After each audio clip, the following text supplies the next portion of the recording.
भारत में सबसे powerful job है, क्योंकि वह राज्य सरकार उस अधिकारी को कुछ समय के लिए सस्पेंड कर सकती है, लेकिन हमेशा के लिए नौकरी से निकालने का अधिकार उसे नहीं होता है। नमस्कार साथियों, जैसा कि आप लोगों को पता होगा कि सेकंड सुपर पंच कंप्लीट हो चुका है और सेकंड सुपर पंच कंप्लीट करने वाले लड़के आयुष कुमार शाह जो कि हमारे ही गांव के निवासी हैं, तो आज इनका स्वागत है हमारे स्टूडियो में। और आइए आज जानते हैं कि इस चैनल के माध्यम से इनको क्या सीखने को मिलता है और इस कॉन्टेस्ट में इनको जुड़े रहने से क्या फायदा है।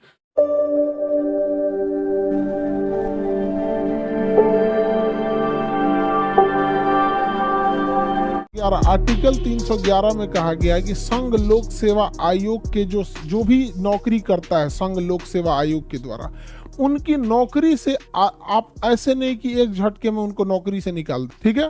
तो उनको ना क्या करना है, आप लोग को संरक्षण देना है। संविधान उन लोगों को क्या देता है, संरक्षण देता है। किसके तहत? 311 के तहत। इसलिए देखिएगा आईएएस अधिकारी जो डीएम एसपी होते हैं, इन लोगों को नौकरी से निकालना काफी टफ हो जाता है। जो डीएम वगैरह होते हैं, डीएम एसपी मजिस्ट्रेट, इन लोग को नौकरी से निकालना काफी टफ हो जाता है, क्योंकि अगर आपने यूपीएससी या स्टेट पीसीएस के थ्रू क्या लिया है, जॉब लिया है, तो आपके लिए संरक्षण का अधिकार किसमें है? 311 में है। किसमें दिया गया है? 311 में दिया गया है, ठीक है। तो संघ लोक सेवा आयोग या फिर जो भी राज्य लोक सेवा आयोग है, इनके कर्मचारियों का संरक्षण आपसे पूछ चुका है कि संघ या राज्य लोक सेवा आयोग के कर्मचारियों का संरक्षण आर्टिकल संख्या कितना में दिया गया है? तो आर्टिकल संख्या 311 में दिया गया है। किसमें दिया गया? 311 में। अब हम चलते हैं 312, उसके बाद चलेंगे 315। देखिए 312 में क्या कहा है, तो इसको पहले समझते हैं। अखिल भारतीय सेवा क्या होती है? 3 टाइप की नौकरी को ध्यान से समझिए। ये 3 नौकरी, एक होती है अखिल भारतीय सेवा। अखिल भारतीय सेवा, अखिल भारतीय सेवा, सेवा का अर्थ होता है नौकरी, सर्विस, अंग्रेजी में कहते हैं सर्विस। ऑल इंडिया सर्विस, इसे क्या कहेंगे?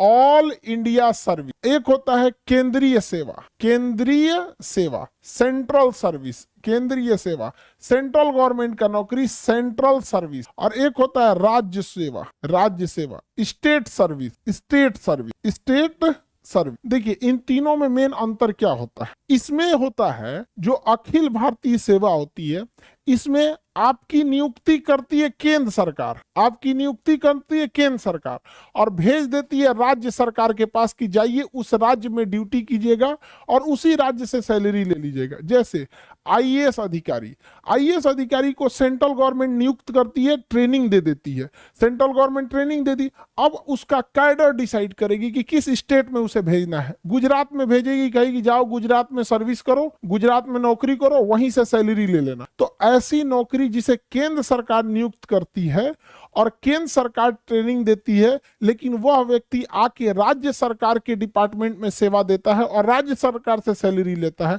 ऐसी नौकरी को अखिल भारतीय सेवा कहते हैं। ये भारत में सबसे पावरफुल जॉब है, क्योंकि वह राज्य सरकार उस अधिकारी को कुछ समय के लिए सस्पेंड कर सकती है, लेकिन हमेशा के लिए नौकरी से निकालने का अधिकार उसे नहीं होता है, अर्थात बर्खास्त, यानी उसको टर्मिनेट नहीं कर सकती है।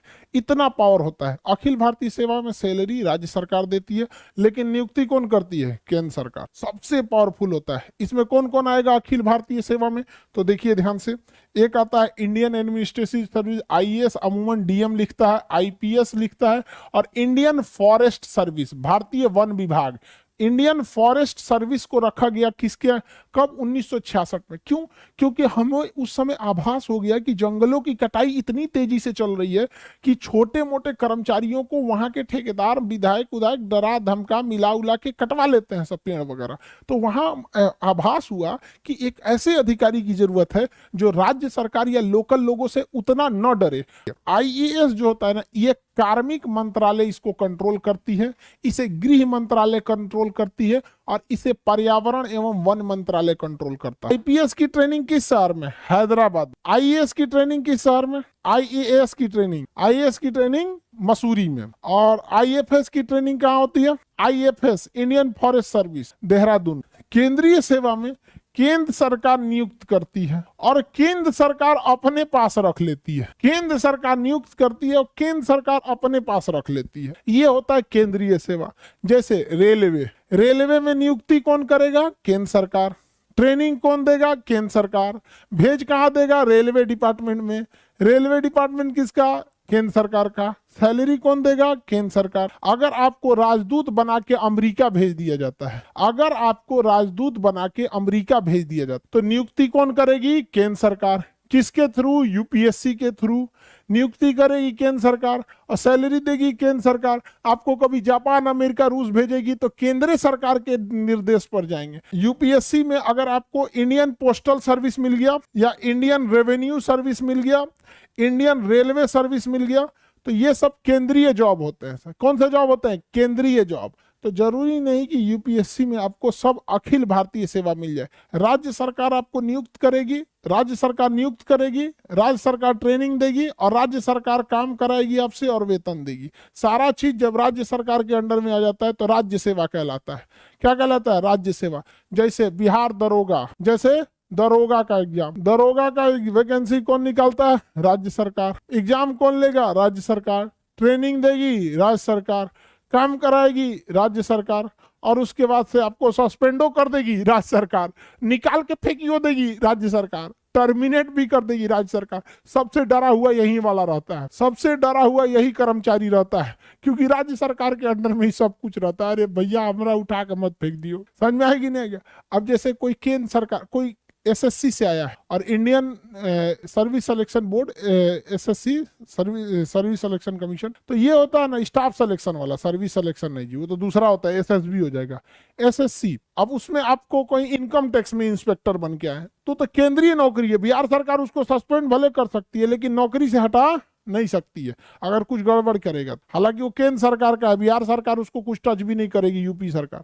आप रेलवे में टेक्नीशियन, सपोज कीजिए लोको पायलट है, ट्रेन चला रहे हैं, ऐसे स्टीयरिंग नहीं होता जी, ए9 हैंडल होता है, ट्रेन चला रहे हैं, तो क्या राज्य सरकार आपको, यूपी सरकार का ये खराब ट्रेन चला रहे हो हटो, नहीं हटा पाएगी। वो कौन हटाएगा? केंद्र सरकार हटाएगी। तो सबसे ज्यादा कर्मचारियों के पास पावर किसके पास रहता है? अखिल भारतीय सेवा के, और सबसे कम राज्य सरकार के पास। जैसे पुलिस हो गया, सरकारी स्कूल के टीचर देखिएगा पोलियो पिलाने के लिए भेज देता है, कभी कोई चुनाव में ड्यूटी लगा देता है, कहीं कहीं तो नहीं लगाए ना इन लोग चुनाव में ड्यूटी। डीएम पूरे जिले के चुनाव का अपना सबसे बड़ा अधिकारी होता है, डिस्ट्रिक्ट मजिस्ट्रेट सबसे बड़ा पावरफुल होता है। लोग कहते हैं कि पढ़ लिख के राजा बनोगे, तो उन बकलोलवन को बोलिएगा कि जो डीएम है ना, डीएम डिस्ट्रिक्ट मजिस्ट्रेट, ये राजा ही है, समझ में गया? इसका नाम होता है कलेक्टर, टैक्स कलेक्ट करता है पूरे राज्य से। ये राजा से कम नहीं है, ये पूरा जिला इसी के अंडर में आता है। तो जो अगर बोलेगा कि पढ़ लिख के राजा बनोगे तो कहिएगा हाँ अभी नाम बदल गया, उसी का नाम है डीएम। और पुराना राजा हो जाएगा तो कमिश्नर, डायरेक्टर, फिर बड़ी ज्यादा जाएगा, additional secretary, joint secretary, secretary, chief secretary. Chief secretary तो बहुत बड़ा पावर होता है, समझ में आ रहा है कि नहीं आ रहा? मुख्यमंत्री कोई भी डिसीजन चीफ सेक्रेटरी से पूछ के लेते हैं, चीफ सेक्रेटरी साहब क्या कहना है आपका? तो भैया चीफ सेक्रेटरी बहुत पुराना होता है। ये आईएएस जो निकालते हैं लोग ना, 25-30 साल का जब आपके पास अनुभव हो जाता है, बूढ़े हो जाते हैं, तब आप लोग को चीफ सेक्रेटरी बनाया जाता है। तो आप जब आईएएस बनिएगा, 25-30 साल का अनुभव हो जाएगा, तो पूरा झुंड में रहिएगा, आप लोगों को बिल्डिंग में रखा जाएगा। जितना पूरा आईएएस रहेगा सब ना, यूपीएससी निकाला हुआ, आप लोग कैसे क्लास में बैठे हैं, अभी एग्जाम निकालना है आप लोग को, सबकी ख्वाहिश है यूपीएससी निकाल ले। तो ऐसे ही अलग अलग शहर से कोई यूपीएससी निकाल के आया रहेगा, कोई कहीं पे 20 साल डीएम रहा है, कोई आईपीएस रहा है, कोई कमिश्नर रहा है, उसको फिर बुलाया जाएगा, बड़का बिल्डिंग में उसको रखा जाएगा, उसका नाम रहेगा सचिवालय। सचिवालय में सब ऐसे ही सब बड़का रहता है, उसी सबसे डिसीजन लिया जाता है। समझ में आ रहा है कि नहीं? तो काफी आई होप ये वीडियो आपको बहुत अच्छा लगा होगा। चैनल पर नए हैं तो चैनल को सब्सक्राइब करें, ज़्यादा से ज़्यादा शेयर करें। और चलिए आज के देखते हैं सुपर पंच के लिए 2 क्वेश्चन जो लास्ट में, वीडियो के लास्ट में आपसे पूछे जाते हैं। तो आई होप आपको बहुत मज़ा आएगा इस क्वेश्चन का आंसर देने में। अगर चैनल पर नए हैं तो चैनल को सब्सक्राइब करें, ज़्यादा से ज़्यादा शेयर करें। और अगर आपका ग्रुप में नंबर न जुड़ा हो तो सबसे पहले अपने व्हाट्सएप नंबर से हमारे पर्सनल नंबर पर मैसेज करें, आपको ग्रुप से जोड़ दिया जाएगा। और चलिए देखते हैं आज का क्वेश्चन। तो दोस्तों सुपर पंच कंप्लीट करके आप जीत सकते हैं बहुत सारा इनाम। तो चलिए देखते हैं आज सुपर पंच में कौन सा क्वेश्चन आ रहा है। तो चलिए सुपर पंच का सबसे पहला क्वेश्चन है, यूपीएससी का फुल फॉर्म बताना है एंड साथ ही बताना है कि हिंदी में यूपीएससी को क्या बोलते हैं, यानी यूपीएससी का फुल फॉर्म और what is Hindi meaning of UPSC. बहुत आसान क्वेश्चन है दोनों। तो चलिए दूसरा क्वेश्चन इसका देखते हैं। सुपर पंच 7 के दूसरा क्वेश्चन देख लेते हैं। चलिए दोस्तों दूसरा क्वेश्चन देखते हैं। दूसरा क्वेश्चन है, रामानंद सागर द्वारा प्रसारित रामायण, यानी हमें रामानंद सागर द्वारा जो प्रसारित रामायण है उसके प्रमुख 5 रियल कैरेक्टर का नाम बताना है। बहुत आसान दोनों क्वेश्चन है। तो आई होप ये क्वेश्चन आप लोग बहुत अच्छा लगेगा और आप इस लोग का इन क्वेश्चन का जवाब दे पाएंगे। नमस्कार साथियों, जैसा कि आप लोगों को पता होगा कि सेकंड सुपर पंच कंप्लीट हो चुका है और सेकंड सुपर पंच कंप्लीट करने वाले लड़के आयुष कुमार शाह जो कि हमारे ही गांव के निवासी हैं, तो आज इनका स्वागत है हमारे स्टूडियो में। और आइए आज जानते हैं कि इस चैनल के माध्यम से इनको क्या सीखने को मिलता है और इस कॉन्टेस्ट में इनको जुड़े रहने से क्या फ़ायदा है। तो चलिए सबसे पहले आपका हमारे चैनल में स्वागत है और आप पहले अपना इंट्रोडक्शन दीजिए। मेरा नाम है आयुष कुमार, मैं पिपरा गांव के निवासी हूं और इस चैनल के माध्यम से बहुत कुछ सीखने को मिलता है और अपने दोस्तों को अनुरोध करूंगा कि कुछ जुड़े। और तो चलिए, जैसा कि आप लोगों को पता होगा, अगर ये कॉन्टेस्ट आपको अच्छा लगता है तो आप भी इस कॉन्टेस्ट से जुड़ सकते हैं। इसके लिए आप अपने पर्सनल नंबर से हमारे नंबर पर मैसेज कीजिए, आपको एक ग्रुप में जोड़ दिया जाएगा। और जब भी वीडियो अपलोड किया जाता है तो वीडियो के अंत में 2 क्वेश्चन पूछा जाता है, जिसका जवाब देकर जीत सकते हैं आप भी नेक्स्ट सुपर पंच की किताब। और सुपर पंच कंप्लीट करने वाले लड़कों को 1 महीने का रिचार्ज और साथ ही साथ 200 रुपये कैश बोनस दिया जाता है। तो आज इन्होंने ये किताब जीत लिया है, तो इनका रिचार्ज कर दिया जाएगा नेक्स्ट टाइम, ठीक है। मतलब जब भी इनका भी फ़ोन रिचार्ज है कर दिया जाएगा। और इनको अभी 200 रुपये कैश जो कि यहाँ पे इनको दिया जा रहा है। तो अगर आप भी चाहते हैं next time super punch complete करना, तो सबसे पहले आप चैनल के से जुड़े, चैनल को सब्सक्राइब करें, लाइक करें, ज़्यादा से ज़्यादा शेयर करें।